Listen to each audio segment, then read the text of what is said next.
Have you ever noticed that the mind has a strange habit? It never stops talking.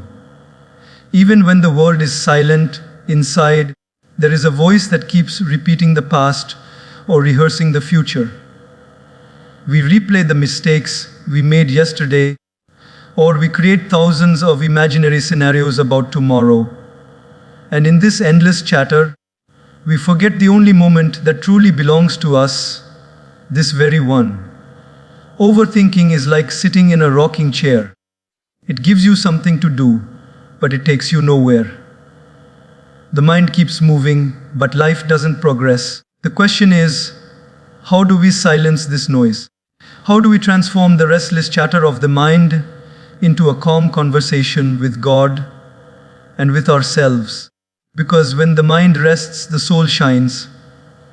When the mind wanders too much into the past or races too far into the future, it forgets to live in the only time that actually belongs to us, this present moment. Overthinking thrives on dragging us into those two places, one that no longer exists and one that hasn't even been born yet. Think about it. How many nights have you lost sleep because you kept replaying a conversation that happened yesterday, analyzing every word, every gesture, every silence? Or how many times have you sat in a quiet room, but your head was full of what ifs about tomorrow? What if it doesn't work? What if I fail? What if they don't accept me? In those moments, even though your body is here, your mind is somewhere else. You are physically present, but mentally absent. That is the trap of overthinking. The beauty of life is that peace is always available to us, but it is hidden inside the now. The past is like a book already written. No matter how many times you read it, the ending will not change. The future is like a blank page. No matter how much you imagine, the story is not yet written. But the present is where the pen is in your hand, where the ink is flowing, where you can actually write something meaningful. That is why great teachers, saints, and wise people across centuries remind us, be here now, because God does not live in yesterday or tomorrow. He lives in the now. The breath that fills your lungs is not yesterday's air or tomorrow's promise. It is today's gift. Take a simple daily example. Imagine you are having dinner with your family, but your mind is elsewhere, worrying about tomorrow's meeting or replaying an argument from last week. What happens? You miss the taste of the food. You miss the laughter on your child's face. You miss the sparkle in your partner's eyes. The dinner passes, but you were never truly there. You were present in body, but absent in spirit. Overthinking steals the beauty of ordinary moments. It robs you of joy that is already at your table, already in your hands, already around you. Anchoring the mind in the present does not mean you ignore the past or forget to plan for the future. The past is a teacher, and the future is a direction. But they are not a place to live. You can visit them, but you cannot build your home there. Home is always the present moment. When you anchor your mind here, you begin to see the richness of what you already have. The smile of a stranger, the sound of the birds outside your window, the breeze touching your skin, even the silence of your room. These are tiny treasures that the restless mind usually misses. Let us look at it another way. Imagine a glass of water stirred with a spoon until it becomes cloudy. The water represents your mind, and the stirring represents your thoughts. As long as the spoon keeps moving, the water remains disturbed. But the moment the spoon is removed and the glass is kept still, the water slowly clears and you can see through it again. In the same way, when the mind is constantly stirred by thoughts of yesterday and tomorrow, it remains cloudy. You cannot see life clearly. But when you anchor yourself in the present, by breathing deeply, by observing, by simply pausing, The stirring slows down and clarity returns. Think about children for a moment. A child playing in the sand does not worry about what grade he will get 10 years later, nor does he regret the toy that broke yesterday. He is completely absorbed in shaping his little castle, his entire being invested in that moment. That is why children radiate such natural joy. They live in the now. As we grow older, we exchange this innocence for endless thinking, but the secret is that the same joy is still available if we learn again to anchor ourselves in the present. Anchoring in the present also deepens your connection with God. When you pause and bring your awareness fully into the now, you begin to sense a silent presence that was always there. In the stillness of the present moment, you can feel the rhythm of your breath, the beating of your heart, the energy of life flowing through you. That life force is not created by you, it is sustained by something greater. The moment you become aware of it, gratitude awakens. You begin to realize that right now, you are being held, supported, and guided. This realization does not come in the rush of thoughts about tomorrow. It comes in the calm awareness of now. Practical life also changes when you anchor yourself in the present. When your mind is scattered between 100 scenarios, your work suffers. You become less effective, less focused, less productive. But when you train your mind to be present in the task at hand, even a simple action like writing an email or cooking a meal becomes more efficient, more meaningful, more peaceful. The quality of your actions improves because your attention is not divided. Presence brings power, while overthinking drains it. Overthinking often comes from our deep desire to control every detail of life. The human mind craves certainty. It wants guarantees before taking a step, answers before asking the question, and a perfect plan before moving forward. But life doesn't work that way. Life is designed with mystery, with surprises, with twists that even the most intelligent mind cannot predict. And when the mind cannot control those unknowns, it begins to replay scenarios. It tries to calculate every possibility. It imagines worst case outcomes. This is how overthinking begins. It is nothing but the mind's desperate attempt to control what is not meant to be in its control. Think about how many times you have overanalyzed a situation because you wanted to make sure nothing goes wrong. Maybe before a big meeting, you prepared not just your points, but also rehearsed what others might say, how they might look at you, how you would respond. Instead of focusing on the preparation you could control, your mind wasted hours on things that weren't even in your hands. And when the meeting finally happened, most of those imagined scenarios never came true. But the stress you carried before the meeting was real. The energy you lost in overthinking was real. This is the paradox. Overthinking drains you for outcomes that never even happen. When we surrender to the higher power, we acknowledge a simple truth: not everything is ours to manage. Look at nature. It never forces, it simply flows. The sun doesn't rush to rise earlier because we are impatient. It shines when it's meant to shine. The river doesn't resist the rocks in its path. It flows around them, carving new directions. The tree doesn't demand rain on schedule. It bends, it adapts, it waits, and yet it still grows. Nature teaches us that surrender is not weakness, it is wisdom. It is the art of aligning with the flow of life rather than exhausting ourselves, fighting against it. Let's take another example from daily life. Imagine you are stuck in traffic on the way to an important appointment. You keep looking at the clock, your heartbeat rises, your mind starts racing. Why is this traffic not moving? What if I am late? What will they think of me? Maybe I should have left earlier. Every thought adds to your stress, but not one of those thoughts makes the car ahead of you move faster. The traffic is not in your control, but your mind resists this fact, so it punishes you with overthinking. Now compare this to someone who accepts the reality. I am stuck. I can't change it. Let me breathe. Maybe I can use this time to listen to something uplifting or to reflect silently. The situation is the same, but the experience is different. Surrender brings peace where resistance brings pain. Surrendering does not mean you stop putting effort.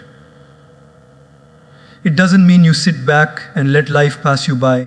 It means you give your best to what is in your hands and trust that the rest is being taken care of by God, by life's larger plan. It is like being a farmer. You can till the land, you can plant the seeds, you can water them, but you cannot force the rain to fall. The harvest is not completely in your control. Yet, does that stop the farmer from sowing seeds? No, he does his part faithfully, and then waits patiently for nature to play its role. That is surrender, working with responsibility but living with trust. So much of our overthinking is wasted energy on what is outside our circle of influence. We replay words others said, we worry about how they perceive us, we imagine how life might unfold. But ask yourself honestly, are those things truly in your control?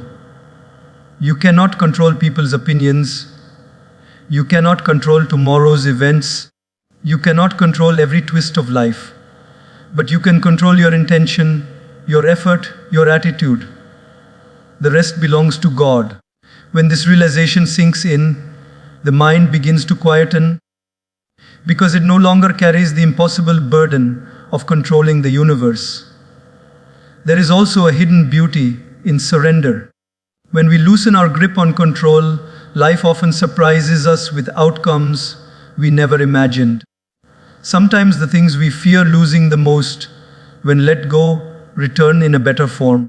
Sometimes the plans we thought were perfect fall apart, only to lead us to something far more fulfilling.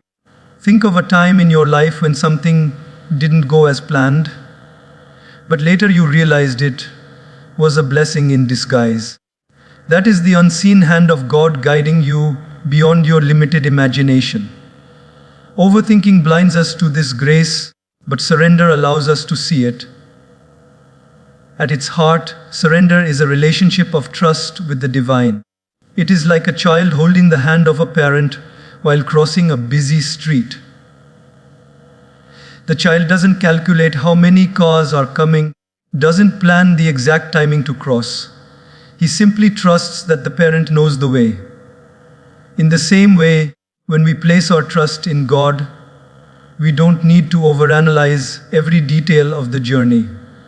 We can walk with more calmness, more lightness, because we are not walking alone. The mind is like fertile soil. Whatever seeds we plant into it, whether seeds of fear, doubt, hope, or gratitude, those seeds will eventually grow into the fruits of our life. If we constantly plant thoughts of, I am not good enough, what if I fail, or things will always go wrong, we should not be surprised when anxiety, stress, and restlessness become the harvest. Overthinking often begins because we have filled our mind with seeds of fear. Just as weeds grow without effort, negative thoughts too multiply without invitation.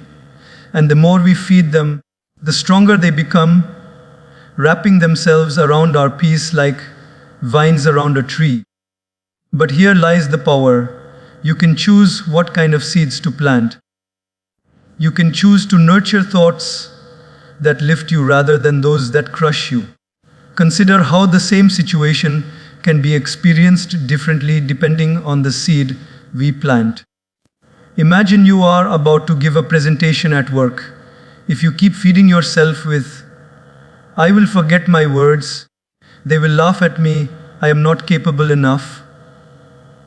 Your body reacts with fear, your hands tremble, your voice shakes. and the very thing you worried about becomes reality. But if you instead feed your mind with, I am prepared, I will share my best, and even if it's not perfect, it will be good enough.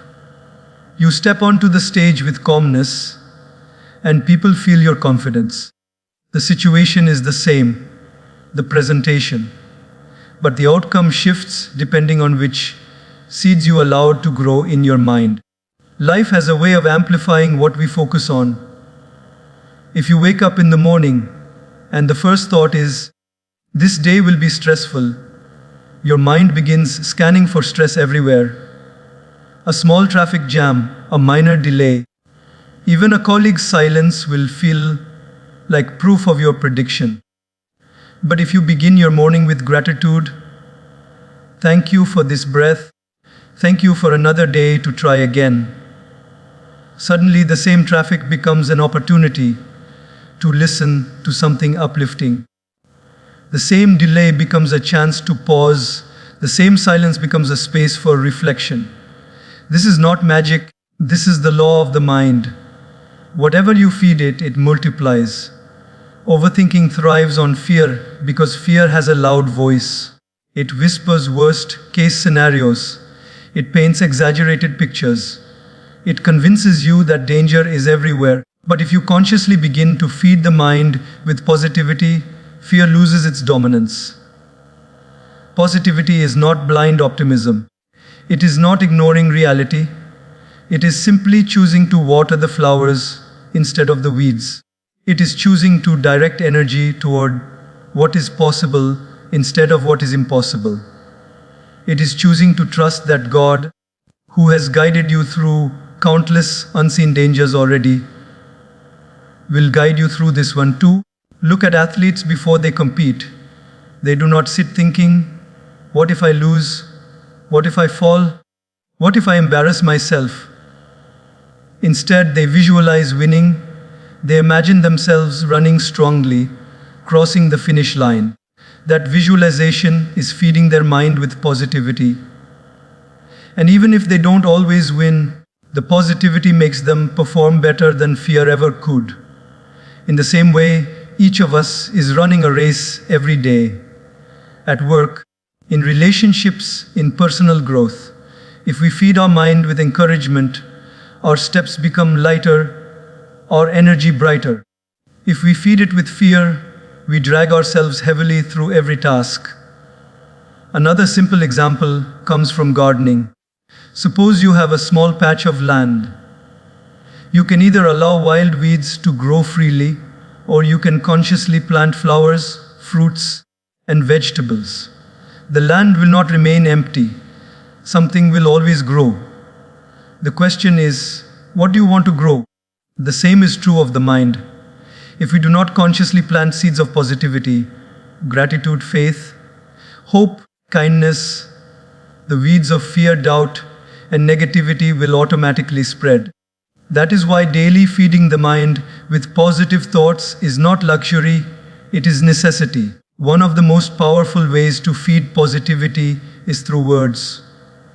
The words we repeat to ourselves create our inner reality. If all day you repeat, I am unlucky, I am weak, I will never succeed, your mind begins to believe it and your actions follow. But if you nurture yourself with words like, I am learning, I am growing, I am capable, I am supported by a higher power, your mind shifts direction.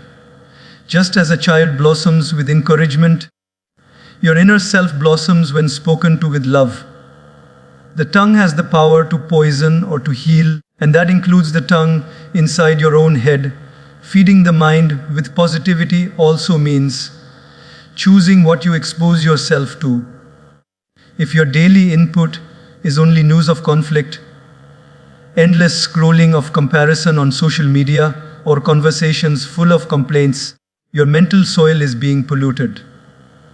But if you choose uplifting books, meaningful conversations, time in nature, moments of silence, and reflections of gratitude, you are watering positivity every day. What goes in is what comes out. Garbage in, garbage out. Grace in, grace out. At a deeper level, positivity is connected to trust in God. Fear says, I am alone in this, and I may not be enough. Faith says, I am not alone. There is a higher force guiding me, and with that guidance, I can walk through this. Feeding the mind with positivity is not about denying difficulties. It is about remembering that difficulties are not bigger than the one who guides us through them.